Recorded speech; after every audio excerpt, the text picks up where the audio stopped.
I always do that. Good old technical difficulties. Yeah. You should say something there. You're just like, Well, I was going to give you another second. Hey, oh well. either way. We're live. All right. Once again, ladies and gentlemen, welcome to Flightdeck Live, talking about last night's incredible 19-12 victory for the Montreal Alouettes over the Ottawa Redblacks and the home opener at Percival Molson Stadium. Tim, it was definitely electric from start to finish, wouldn't you say? Oh, I completely agree. I mean, just having not only being the home opener, OLP was playing at halftime, and it was. I was trying to think of another recent Alouettes game where the electricity was so high. Maybe the 2021 playoff game, 2019 also. I mean, it was just absolutely stunning there in stadium. Yeah, no, it was just a great atmosphere. Starting off with France d'Amour and Deux Frères for the pregame concert. Halftime Our Lady piece was absolutely outstanding. Did not miss at all as far as I was concerned. And the game itself was just fantastic. Not the best effort, I will say, from the offense, but this defense, holy cow, they pitched a shutout. I mean, keeping Ottawa to just field goals. No, I completely agree with you. I mean, obviously there's going to be a lot more to talk about in our full breakdown for the game itself coming up on the pod. By the way, Cliffy D, Tim Capper.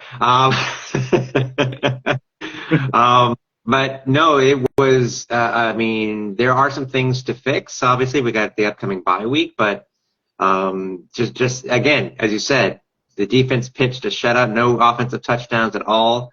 A little frustrating parts on our side, having a punt return for a touchdown called back for the Alouettes. But I mean, it's like those are game one things. And a lot of the stuff that we saw in preseason, you didn't see this time around in the home opener at all. No, exactly. And I felt that the offensive line had kind of collapsed around Cody Fajardo a little bit, not really giving him a chance to do a whole lot. Mind you, that first series, that absolute bomb to Austin Mack, woo! That was nice. That was a good way to introduce yourself to your hometown fans. To say, hey, I'm your guy now. I'm the real number 7 in this city. Yeah, and you're talking about how the collapse of the O-line versus for Cody. He was sacked 6 times, but it's something that we'll mention on the pod also this week. But a little inside tidbit for everybody is that we spoke with William Stanbeck after the game, and I actually went back and I actually watched the highlights, and he actually said openly that he was the one responsible for most of the sacks.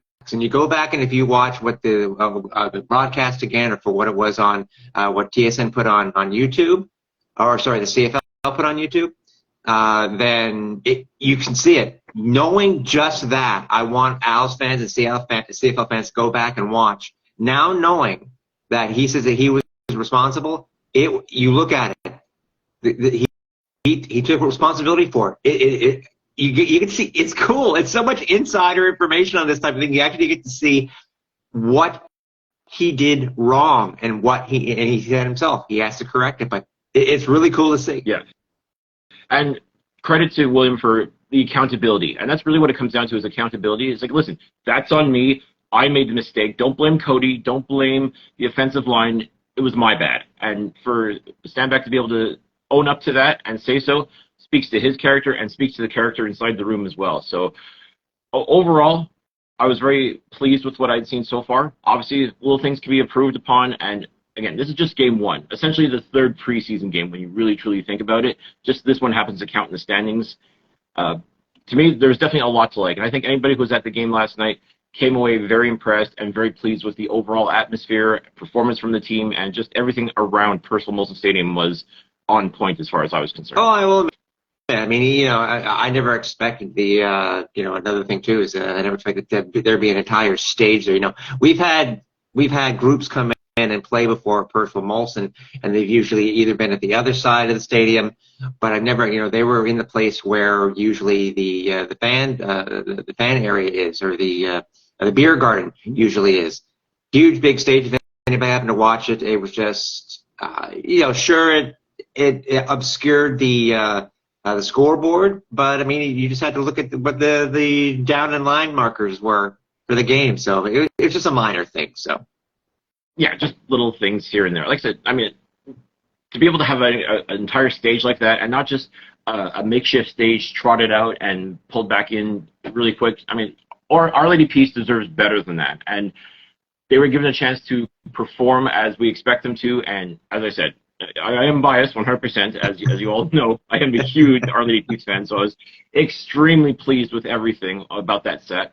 But being able to do everything on a proper stage, I think really added to the atmosphere and just made for an overall enjoyable experience for everybody that was in the stadium last night. For sure. I want to give a quick synopsis of what we talked about with players post game, because we were able to speak with some of the players post game. Some of them were currently on the injured list, but quickly, if you can, just give a quick cliff notes, so to speak, of the players that we spoke with post game. Yeah, I'll start really quickly, not with the player, but with head coach Jason Moss. We got to congratulate him on the victory, and we just spoke with him with how he felt with working with Cody, what he liked and what he didn't like with him. And also, too, couldn't help but notice his first game as head coach of the Montreal Alouettes, first victory as head coach of the Montreal Alouettes, no Gatorade shower.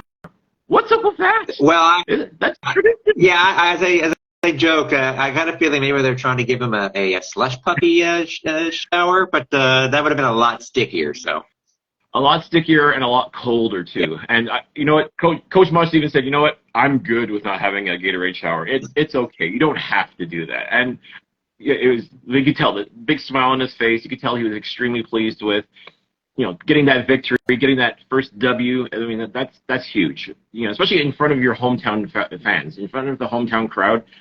I mean, it doesn't get much better than that as far as I'm concerned.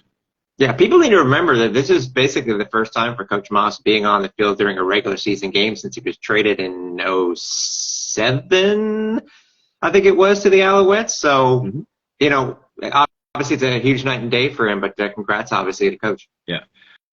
And as far as the other players that we spoke to, we spoke with quite a few players. Obviously, William Stanback, Tyrell Richards had a very good game, played very well on specials. Joshua Nantwi was, he didn't do anything outstanding, but at the same time still put in the effort, still made plays happen.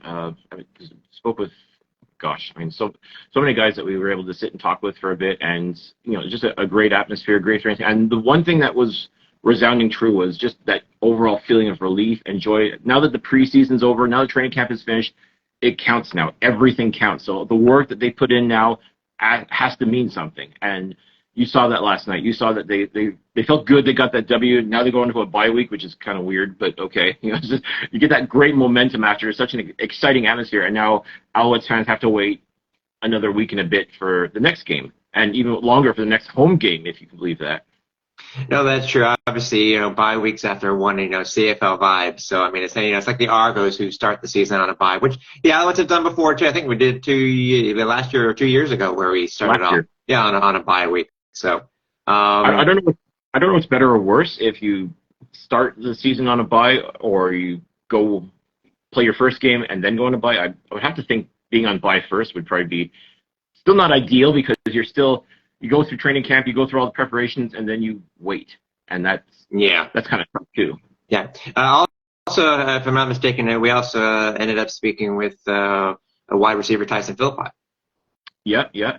And a little surprised, because he was initially when I spoke with him after the preseason game, he had said, it'll probably just be on the one. I'll be back after the bye. I'm like, okay, well, that was a bit of relief. And next thing you know, he's on the 6-game list, and like, oh, maybe things have gotten worse. But listen, it is what it is, and let's not forget, folks, you can pull players off the 6-game list early if need be, or if they're ready to go. So here's hoping that's truly the case. Let's hope that whatever injury he's got with his hamstring is not as severe as, let's just hope the Alouettes are just erring on the side of caution when it comes to this. And like I said, you could tell that he wanted to be out there. You could see he was itching to be out there. So it's a good sign.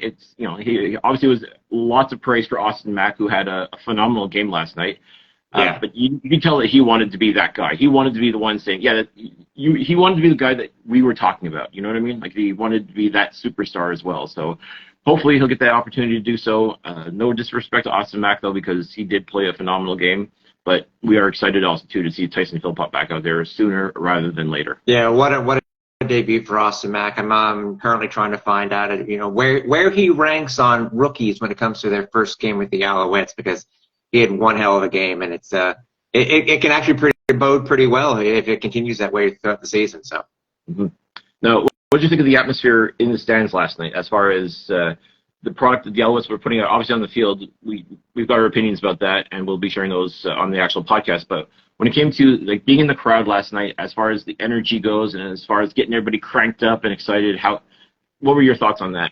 I think did a very good job. I mean, as I said, I was expecting around, somewhere north of 20,000. I was actually pretty spot on what I was seeing. I think one of the biggest things that I saw was when you look at halftime. Usually people are mulling around, going out to the concession stands or whatnot. With the OLP there, hardly anybody left their seats at all, and that to me right there shows. I mean, was it a fully an OLP crowd? Not necessarily, but I think it just everybody showed. I think everybody was just so happy with halftime and itself. But the atmosphere was fantastic, man. As I said, it reminded me of the playoffs, and it reminded me, 2019 and 2021. So I mean, I couldn't have been any happier, and I'm sure it can get it's going to get better. With all the additions that the Alouettes want to do coming up, with the when they install the new the new video board, once they unveil the new third jerseys for their Canada Day games, for the next home game, the third jerseys. I'm sure it's going to get the Owls did what they had to the last couple of years with adding the lights to the stadium and very unique way of having them come in and whatnot, but. I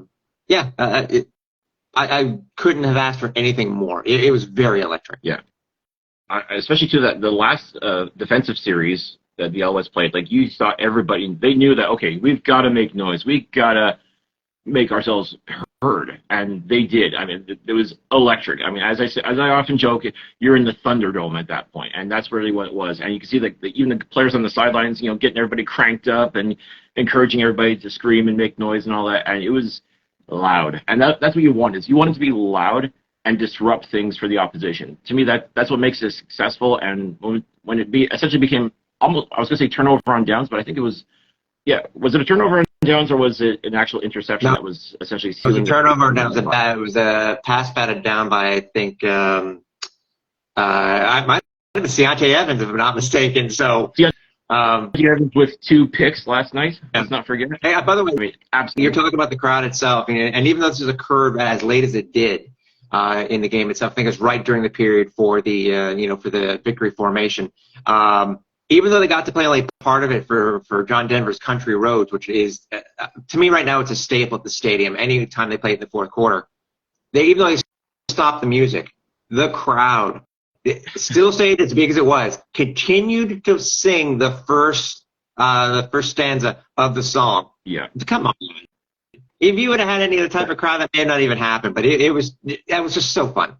Yeah, and I'll go into it more on the podcast of how important that was and how I feel that truly helps build the atmosphere and the excitement of being at an Alouettes game, because, again, I am not a country fan by any stretch. I'm not a John Denver fan by any stretch. But, I mean, to me, it's not an Alouettes game unless everybody is singing Country Roads. It has become that now. And you see that a lot in college football. Again, I'll expand upon that on the podcast. But for us to be able to do that, to be able to have that atmosphere, I mean, it hits you in the feels. That's really what it was. It's like, yes. And by the way, not to interrupt you, just to say, we were talking about him before, KJG. Hey, shout out to KJG, who just joined. So we love having you players join and hear us talk about you guys' victory this past week. So he was on one on last night. Just great chemistry, as you can see so far. There's a lot to like with this team offensively. Defense, as we said, you limit Ottawa to 4 field goals. That was their offensive production, if you will. I mean, to me, it was a lot of bend but don't break with the defense. There were times where, they got the better. The Red Blacks got the better of the defense, but never wavered. I mean, it just held them close, but the Red Blacks just couldn't find the end zone. They had to settle for field goal, settle for field goal, settle for field goal. That was their attack last night, whereas the defense was just simply on another level, and that was just so good to see. Like talking with Noel Thorpe after the game, and you can see the smile on his face too. Like, he was very, very proud of his guys. Oh yeah, for sure. And obviously it was Mark Waitman's first game back as the new president, or the returning, if you could say, the returning president. The new also president. Nice to see. Also nice to see Mari Cecchini in the stands and on the field after. Also, obviously the commissioner of the Q. But dude, we got a lot of stuff to talk about this week, obviously. And we hope everybody stays tuned, because if you hadn't known, or if you did know, but we're just going to remind you anyways, this week it is episode 200 of the Alouettes Flight Deck Pod. And dude, do we have a show set up for you. Just you wait. Oh, yeah. Yeah, and let's not forget, folks, because it's the 200th episode and we want to give it the respect that it deserves, as well as, again, I won't spoil anything for our special guest, but the special guest we've got lined up for our 200th episode, that's a standalone episode. And then we're going to do another podcast talking about a bit of a recap of the game, as well as our thoughts, expanding more on what we saw at Percival Molson. I mean, this is just a little teaser we're doing right now, but to get the full deal, you're going to have to tune into the second podcast later this week. I guess it would be episode 201. So you're getting 2 for 1, folks, this week. So make sure you're tuned in. Make sure you're subscribed to the Alouettes Flight Deck, however you listen to podcasts. Make sure you're subscribed on YouTube. By all means, tell a friend. Let everybody know that the Alouettes Flight Deck is all over social media. You can find us on Twitter at AlouettesFLDeck. On this chat, if you're watching us on Instagram, you know to find us on Instagram. Check us out on Facebook too. I mean, we're trying to be everywhere, folks. We're trying to make sure that everybody gets a chance to see us, gets a chance to check out the podcast. Let us know how we're doing on things. Tim, once again, last night was a lot of fun. Just so much fun from start to finish. It is, and you know what? I think I haven't checked yet to see how many we've had, but obviously I'm psyched up for obviously the next home game, the next game versus Hamilton, and then obviously to me I think it's a very rare having a candidate game for the Alouettes at home. So obviously we have a lot more to talk about over the next coming weeks, with the coming bye week. But again, stay tuned for episode 200 coming up this week. You guys will really enjoy it. It'll be a highlight reel episode for sure.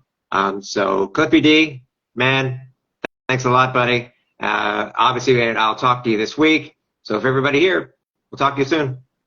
Yes, indeed. Thanks again for tuning in. And also, too, this will be archived on our YouTube page. So if you're just tuning in late or you totally forgot about it, no problem. We'll throw it up on the YouTubes. Make sure you check it out as well. As I said, tell a friend, tell a coworker, tell everybody that the Alouettes Flight Deck is here live on YouTube, live on Instagram. And make sure you check out the podcast as well. However you check out podcasts, whether it's YouTube or any of the other podcast platforms, by all means, check us out. We're here for you, and we are so excited. This is going to be a fantastic week, not just for the Montreal Alouettes, but for the Flight Deck as well. So thanks for tuning in. Tim, can't wait to talk to you again. We're going to do this again very, very soon.